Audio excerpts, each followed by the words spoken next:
찬양하라 내 영혼아.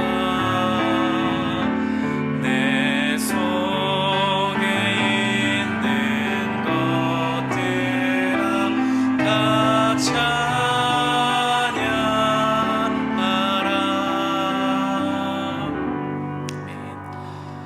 오늘 우리에게 주신 하나님의 말씀은 창세기 3장 1절부터 6절까지의 말씀입니다. 구약성경 창세기 3장 1절부터 6절까지의 말씀을 우리가 함께 봉독하겠습니다. 1절은 제가, 2절은 여러분들이 한 절씩 번갈아가며 교독하시겠습니다. 그런데 뱀은 여호와 하나님이 지으신 들짐승 중에 가장 간교하니라. 뱀이 여자에게 물어 이르되 하나님이 참으로 너희에게 동산 모든 나무의 열매를 먹지 말라 하시더냐.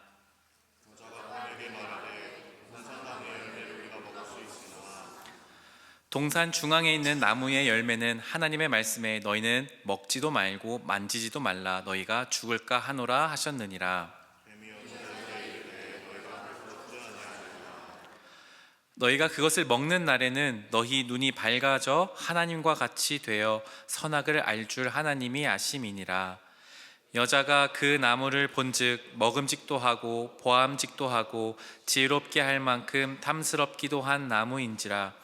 여자가 그 열매를 따 먹고 자기와 함께 있는 남편에게도 주매 그도 먹은지라. 아멘.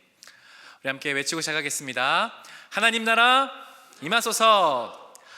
설 명절, 우리 귀한 명절에도 함께 주님 앞에 나와 예배하게 된 여러분들을 주님의 이름으로 환영하고 축복합니다. 우리 좌우 또 앞뒤로 한번 인사할까요? 새해 복 많이 받으세요. 새해 복 많이 받으세요. 2025년 새 한 해도 하나님 나라를 구하며 하나님 주신 귀한 복 누리는 우리 영세교회 청년부 다 되시기를 간절히 소망합니다. 우리 지난 주일 하나님 나라와 또 창조에 관한 이야기를 함께 말씀을 나누었습니다. 하나님의 나라, 하나님의 다스림은 창조로부터 시작되었습니다. 창조는 무질서한 곳이 질서가 잡히는 것이라고 말씀드렸습니다. 하나님의 창조는 아무런 목적 없이 그냥 된 것이 아니라 하나님의 선하시고 완전하신 뜻을 따라 이 세상이 조성된 것이 창조라고 하였습니다. 그래서 여러분과 나의 삶은 하나님의 목적을 따라 하나님의 대리자로서 만들어진 아주 소중한 삶이다. 그것이 바로 창조신앙이라고 말씀을 함께 나누었습니다. 그렇게 하나님 나라가 세상이 처음 창조되었을 때 당시의 모습은 아주 아름다웠던 곳이었습니다. 에덴 동산이라는 아주 멋진 곳이 있었습니다. 그곳에는 하나님께서 바로 사람 아담과 하와를 창조하셨지요. 그 하나님 나라가 온전히 다스리시던 그곳은 하나님과 사람이 직접 얼굴과 얼굴을 마주하고 대화를 할 수 있었습니다. 하나님과 직접 교제도 할 수 있었고요, 하나님이 주신 그 사랑 안에서 날마다 누리고, 아담이 했던 일이 뭔지 아세요? 동물들이 오면 이름을 지어줬습니다. 너는 사자야, 너는 사슴이야, 너는 너구리야. 이렇게 동물의 이름을 지어주며 하나님의 대리자의 역할을 온전히 에덴 동산에서 수행하며 살았습니다. 그것이 하나님의 나라가 완전히 나타난 멋진 세상이었습니다. 여러분 한번 질문 드려볼까요? 오늘 아침에 일어나서 하나님과 직접 대화하신 분 계신가요? 안 계시죠? 우리가 지금 하나님 하면 하나님이 저에게 지금 귀로 들리게 그래 라고 말씀하시는 분이신가요? 아닙니다. 우리는 하나님과 직접 이렇게 대화하고 싶지만 직접 귀로 들을 수가 없죠. 하나님과의 그 교제를 누리며 하나님의 다스리심을 완벽하게 질서가 완전한 그 나라를 누리며 살고 싶지만 우리가 밖에 나가는 세상은 질서가 아니라 무질서와 혼돈이 가득한 것입니다. 도대체 어떻게, 왜 하나님의 그 나라가 깨어지고 왜 지금 이런 세상이 된 것일까요? 그것이 바로 오늘 창세기 3장 1절부터 6절까지의 말씀에 나와 있습니다. 성경은 바로 그렇게 하나님의 다스리심, 하나님의 나라가 깨어진 이유를 죄라는 한 단어로 설명하고 있습니다. 오늘 그 죄에 대해서 함께 하나님의 말씀을 나누며 하나님 나라를 우리가 또 어떻게 살아갈 수 있을지를 함께 고민해 보도록 하겠습니다. 하나님께서 에덴 동산을 지으시고 인간에게, 아담과 하와에게 주신 것들이 무엇이냐면 모든 것을 다 주셨습니다. 에덴 동산에 있는 모든 나무의 열매들, 먹을 것, 누릴 것, 모든 것을 하나님이 다 주셨습니다. 다 네 거야, 다 가져. 너 잘 다스려, 네 거야, 잘 누려 말씀하셨습니다. 그런데 딱 하나만 빼고 너 다 가져. 무엇이냐면 에덴 동산 중앙에 있는 선과 악을 알게 하는 동산의 나무의 열매만은 네가 먹지 말아야 한다. 먹으면 죽는다 라고 주님이, 하나님께서 말씀하셨습니다. 자, 에덴 동산의 모든 것이 다 아담과 하와의 것이었습니다. 마음껏 먹고 살면 됩니다. 그 동산에 있는 나무 열매 하나만 안 먹으면 그 하나님의 나라가 영원할 것이었습니다. 그런데 오늘 아주 불길한 한 단어로 창세기 3장 1절이 시작합니다. 제가 읽어드리겠습니다. 창세기 3장 1절이 이렇게 되어 있습니다. 그런데 뱀은 여호와 하나님이 지으신 들짐승 중에 가장 간교하니라. 뱀이 여자에게 물어 이르되 하나님이 참으로 너에게 동산 모든 나무의 열매를 먹지 말라 하시더냐. 아멘. 그런데 라는 말로 시작하는 불길한 느낌이 들죠. 뱀, 사탄이 바로 찾아온 것입니다. 뱀이 하와에게 찾아와 물어봅니다. 하나님이 정말로 너희에게 동산 모든 나무의 열매를 먹지 말라 하시더냐? 여러분, 이 뉘앙스가 느껴지세요? 어딘가 이상하죠?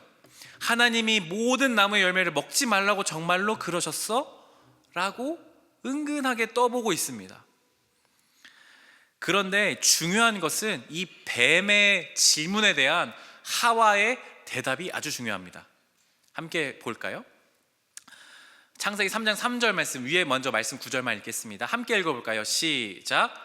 동산 중앙에 있는 나무의 열매는 하나님의 말씀에 너희는 먹지도 말고 만지지도 말라, 너희가 죽을까 하노라 하셨느니라. 아멘. 하와가 이렇게 대답했어요. 그런데 하나님이 뭐라고 말씀하셨었냐면 한 장 전에 창세기 2장에 이렇게 말씀하셨어요. 선악을 알게 하는 나무의 열매는 먹지 말라, 네가 먹는 날에는 반드시 죽으리라 하셨습니다. 자, 3장 3절 하와의 대답 끝에를 보시겠어요? 만지지도 말라, 너희가 어떻게 해요? 죽을까 하노라로 대답이 바뀌었습니다. 하나님 뭐라고 하셨나요? 반드시 죽으리라고 확정적으로 말씀하셨는데 뱀에 대한 하와의 대답은 죽을까 하노라 하고 약간의 여지를 남겨두게 되었습니다. 어떻게 된 일일까요? 하나님의 말씀이 교묘하게 바뀐 겁니다. 하나님의 말씀이 바뀌었습니다. 그 어미가, 끝에가 바뀌었습니다. 모든 것을 가졌지만 아담과 하와는 모든 것을 다 누릴 수 있었어요. 그 딱 하나만, 바로 뱀이 물어본 그 선악을 알게 하는 동산 나무 중앙에 있는 그 열매, 그거 하나만 없었습니다. 그것을 가지고 그 안에 무엇이 생겼냐 하면 가지고 싶은 마음, 탐심이 들어왔습니다. 저것까지도 가지고 싶은데, 저것도 내가 한번 먹어보고 싶은데 하는 욕망이 생겼던 것입니다. 그 사이로 사탄이 찾아 들어와 물어보죠. 정말로 하나님 먹지 말라 하셨어? 그 탐심을 가진 하와가 어떻게 바뀌었나요? 죽을까 하노라고 말씀하셨어 라고 하나님의 말씀이 바뀌었습니다. 바로 이 탐심, 인간의 근원적인 욕망은 바로 이 탐심입니다. 모든 것을 다 가져도 딱 하나 없으면 그것을 가지고 싶어 하는 게, 만족하지 못하는 게 인간의 본성이라는 겁니다. 그 사이로, 탐심이 들어온 사이로 무엇이 생기냐면 하나님의 말씀이 변형되죠. 뱀은 결코 하나님의 말씀을 완전히 부정하지 않아요. 하나님 믿지 마 이렇게 하지 않습니다. 하나님의 말씀을 교묘하게 바꾸는 겁니다. 하나님의 말씀이 교묘하게 바뀌는 그 자리로 바로 죄가 들어오는 겁니다. 그렇게 변형된 하나님의 말씀 앞에 사람은요, 탐심을 얻기 위해 그 하나님의 다스리심을 거부합니다. 하나님 말씀인 줄 알면서도 그 사과를 따먹습니다. 6절 말씀에 뭐라고 하나요? 그 열매를 보니 보암직도 하고 먹음직도 해서 그것을 따서 먹었습니다. 하나님 딱 하나 하지 말라고 했는데 그거를 어긴 거죠. 내 탐심을 내가 채우고 싶다는 겁니다. 하나님이 주신 거 그거는 그거고 내가 저거 하나 못 가진 그것을 내가 가져야겠습니다. 하나님 다스리는 거 필요 없습니다. 내 욕심 내가 채워야겠습니다 하는 것이 죄의 본질입니다. 바로 거기서 하나님의 다스리심이 깨지는 것이죠. 나의 목마름을, 나의 그 욕망을 채울 수 있는 게 하나님 아닙니다. 나입니다. 내가 채울 겁니다 하는 것이죠. 그것을 조금 더 깊이 들어가 보면 한 단어로 그것을 자기 사랑이라고 표현할 수 있습니다. 나를 너무나 사랑하는 마음이 죄의 본질입니다. 인류가 시작되고 잉여 자본이 생겨나면서 인간이 가졌던 아주 근본적인 욕망이 무엇입니까? 남들이 없는 것을 내가 갖고 싶은 마음이죠. 명품이 왜 비쌀까요? 명품은 왜 비쌀까요? 명품이 일반 가방을 예를 들면 10,000원짜리 가방이 있고 막 수백만 원, 수천만 원 가방이 있습니다. 정말로 그 가방의 내구성이 수천 배가 달합니까? 정말로 그 가방의 수납력이 수천 배만큼 더 좋습니까? 그 가방의 어떤 가치가 훨씬 수천 배만큼, 수백 배만큼 크기 때문에 그 가격이 매겨진 것인가요? 아니죠. 그 명품이 비싼 이유는 희소하기 때문입니다. 누구나 갖지 못하기 때문에 비싸죠. 비싸게 만들어 놓기 때문에 아무나 접근할 수 없게 만들어 놓은 게 명품입니다. 여러분 다 에르메스 하나씩 갖고 계시죠? 에르메스는 다 갖고 있으시죠? 아니죠. 에르메스 돈이 있어도 못 산다고 하더라고요. 왜요? 그들은 일부러 적게 만든답니다. 천천히 만든답니다. 왜요? 살 수 있는 사람만 살도록 희소하게 만들어서 아무나 가질 수 없는 것이라는 인식을 가지고 세일즈하는 겁니다. 인간은 그럼 그것을 너무너무 갖고 싶어 하는 겁니다.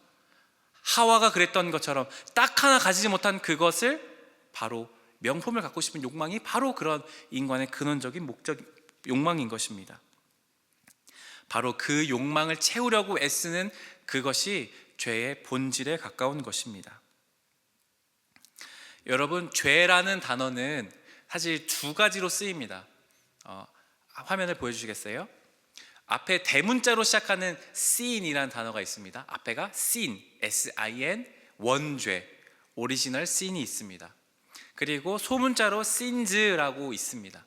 이거는 자범죄, 죄들이라고 표현할 수 있죠. 어떤 차이가 있냐면 이 대문자 sin은 바로 이렇게 하나님의 다스리심을 거절하고 내가 나를 책임지고 자기 사랑하는 그 욕망, 탐심, 그것이 바로 원죄입니다. 이것이 여러분들 뿌리입니다. 뿌리. 모든 죄의 뿌리는 바로 이 탐심과 하나님의 다스리심을 거절하는 것, 내가 나를 책임지고 싶어하는 것, 내가 나를 사랑하는 마음입니다. 그럼 소문자 sin즈는 무엇일까요?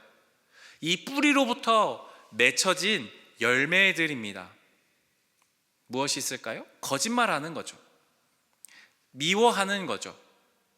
예배를 그냥 안 드리는 거죠. 하나님을 떠나서 내가 살고 싶은 대로 사는 거죠. 우리가 흔히 생각하는 죄들, 하나님 나 이런 죄를 졌어요. 하나님 저 무슨 거짓말을 했습니다. 친구를 때렸습니다. 이런 죄들이 바로 신즈입니다. 우리가 그렇게 회개합니다. 회개해야 됩니다. 그런데 그렇게 여러분 회개하면 그 죄를 다시는 안 짓나요? 또 짓습니다. 우린 또 거짓말합니다. 또 욕합니다. 또 예배에 막 빠지고 싶고 막 그렇게 죄를 짓습니다. 왜냐하면 그건 열매이기 때문입니다. 언제나 중요한 것은 이 열매가 아니라 뿌리입니다. 원죄를 다루지 않으면, 뿌리가 다뤄지지 않으면 늘 죄의 열매는 맺히기 때문입니다. 그래서 우리는 이 하나님 앞에 짓는 이 인간의 근원적인 죄들을 날마다 가지고 주님께 나아가 우리가 이 죄를 다룸받아야 하는 것입니다. 그렇다면 하나님의 다스리심을 떠난 죄를 가진 사람들의 모습은 이제 어떻게 바뀌었는지를 세 구절을 통해서 좀 살펴보려고 합니다.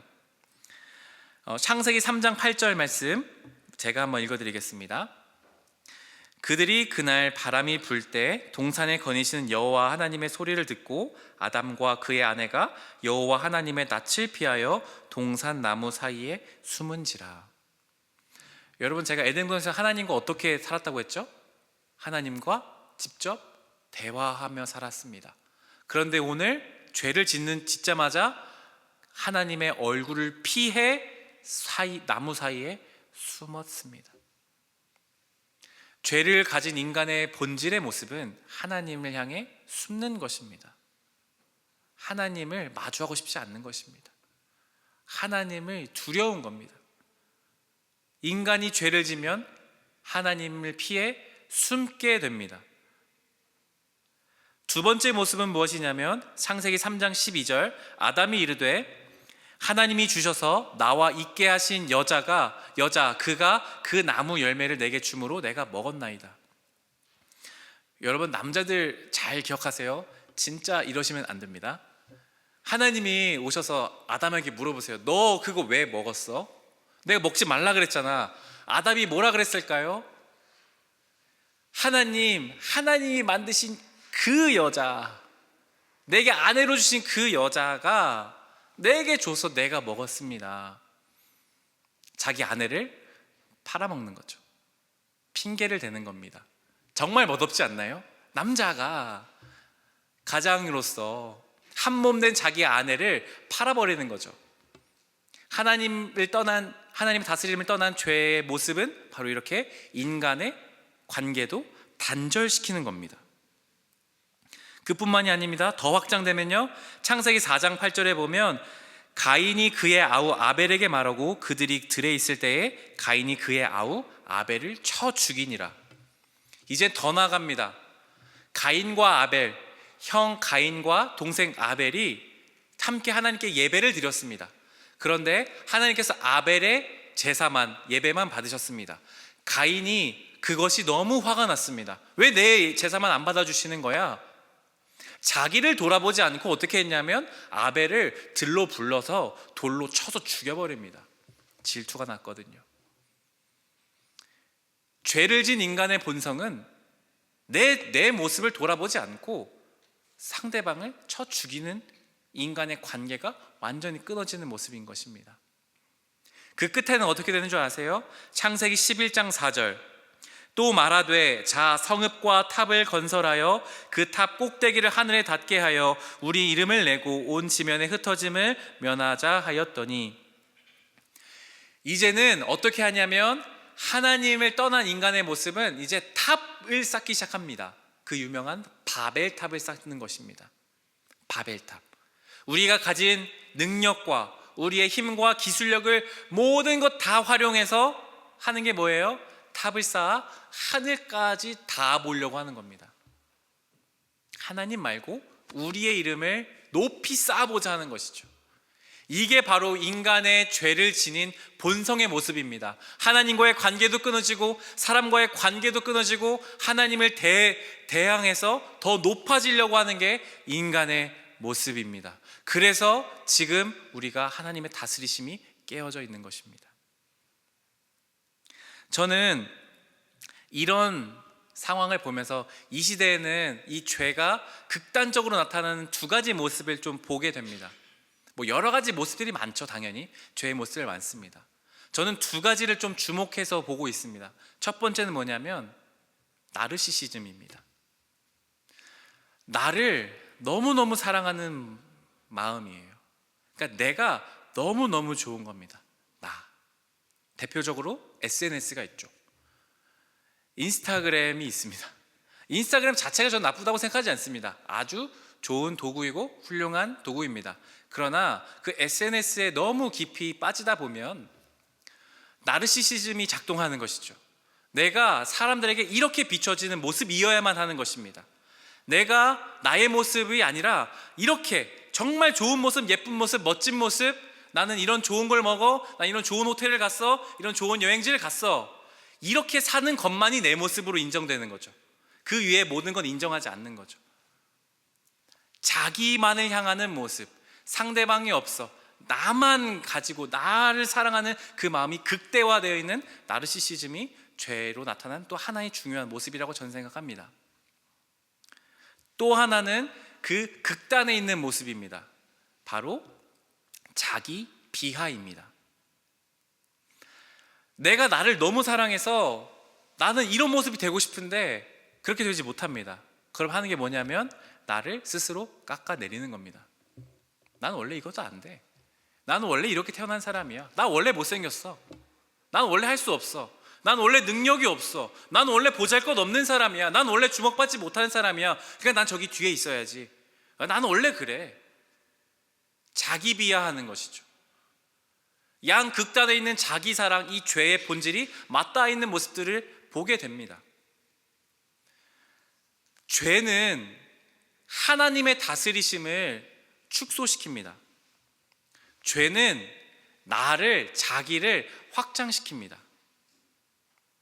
죄는 하나님의 다스리심을 축소시키고 죄는 나를 확장시킵니다. 그것이 죄입니다. 그렇다면 그런 죄악에 대해서 우리는 어떻게 해야겠습니까? 어떤 삶을 살아야 하겠습니까? 오늘 말씀을 통해 우리가 기억해야 할 것은 첫 번째는 하나님의 말씀이 내 안에 잘 있는지 확인해야 됩니다. 하나님의 말씀이 교묘하게 변형되는 순간에 죄가 찾아옵니다. 하나님이 이렇게 정확히 말씀하신 바가 내 안에 있습니까? 하나님이 나에게 주신 그 말씀들이 여전히 잘 있으십니까? 여러분, 송구영신 예배를 끝나고 받았던 그 말씀, 그것들이 내 안에 잘 간직되어 있나요? 내가 예수님을 처음 만났을 때 받았던 그 말씀들 내 안에 잘 간직되어 있나요? 한번 열어보십시오. 여러분 마음속을 들여다보십시오. 그게 변형되어 있는지 그대로 있는지요.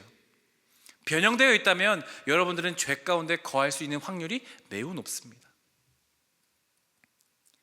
두 번째는 내가 정말로 그 하나님의 다스리심을 갈망하고 있는지 아니면 나의 욕망을 따라 살고 있는지를 점검하십시오. 내가 하나님이 나를 다스리시길 원하는지 아니면 하나님이 아닌 나의 욕망이 내 삶을 끌어가고 내가 원하는 그 욕망에 따라서만 내 모든 삶의 목적이 결정되고 있는 것은 아닌지 돌아보십시오. 나의 욕망이 내 삶을 끌어간다면 그 끝은 하나님과의 관계가 단절되고 인간과의 관계도 단절되고 내가 확장되어 하나님을 대항하는 삶밖에는 없는 것입니다. 그것이 우리의 실존입니다. 그래서 그 모든 것들을 돌아보고 우리가 해야 할 일은 인정하는 겁니다. 아담이 처음에 얘기했죠. 하나님, 그거 저 여자가 먹으라 그랬습니다. 하와도 말았죠. 뱀이 먹으라 그랬어요. 인정하지 않는 거죠. 내 잘못 아니라는 겁니다. 나 죄 없다고 말하고 싶은 겁니다. 회피하고 싶은 겁니다.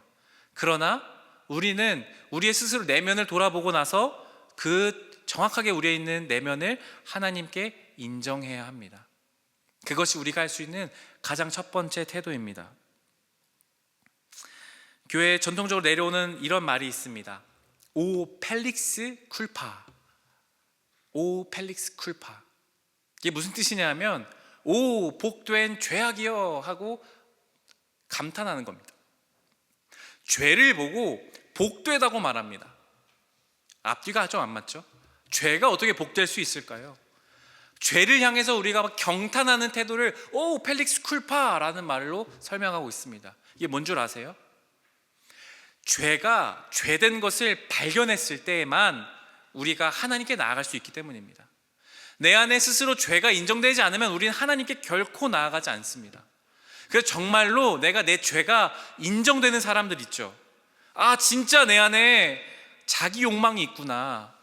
내 안에 나르시시즘이 있었구나. 내 안에 자기 비하가 있었구나. 내 안에 하나님의 말씀이 변형되어 있었구나. 난 정말 죄가 가득한 사람이구나 하는 걸 인정하는 사람만이 하나님께 나아갈 수 있는 겁니다. 정말로 하나님이 필요합니다. 하나님 나를 다스려 주십시오라고 말할 수 있기 때문에 펠릭스 쿨파라고 말하는 겁니다. 여기 많은 분들이 말씀을 들었습니다. 오늘 여러분 중에 몇 사람은 펠릭스 쿨파 하며 자기의 죄를 고백할 것입니다. 또 어떤 사람은 그냥 뭐 죄가 있나 보다 하고 넘어갈 것입니다. 죄송하지만 그런 분은 하나님께 온전한 마음으로 나아갈 수 없겠죠. 오늘 우리가 취해야 되는 태도는, 기도하면서 취해야 될 태도는 인정하는 겁니다. 여러분 스스로 내면을 돌아보십시오. 하나님, 우리가 정말 하나님이 필요한 사람입니다. 내 안에 죄가 너무 가득해서 내가 하나님과의 관계도 사람과의 관계도 내 안에 끊어진 그 삶을 주님 이제 그렇게 살고 싶지 않습니다. 나를 좀 도와주십시오. 불쌍히 여겨주십시오. 그런 태도로 나아가는 자에게 주께서 은혜를 더하실 것입니다. 이 시간 우리가 함께 좀 찬양하면서 기도의 자리로 나아갈 텐데요, 예수 사랑합니다라는 찬양을 함께 부르려고 합니다.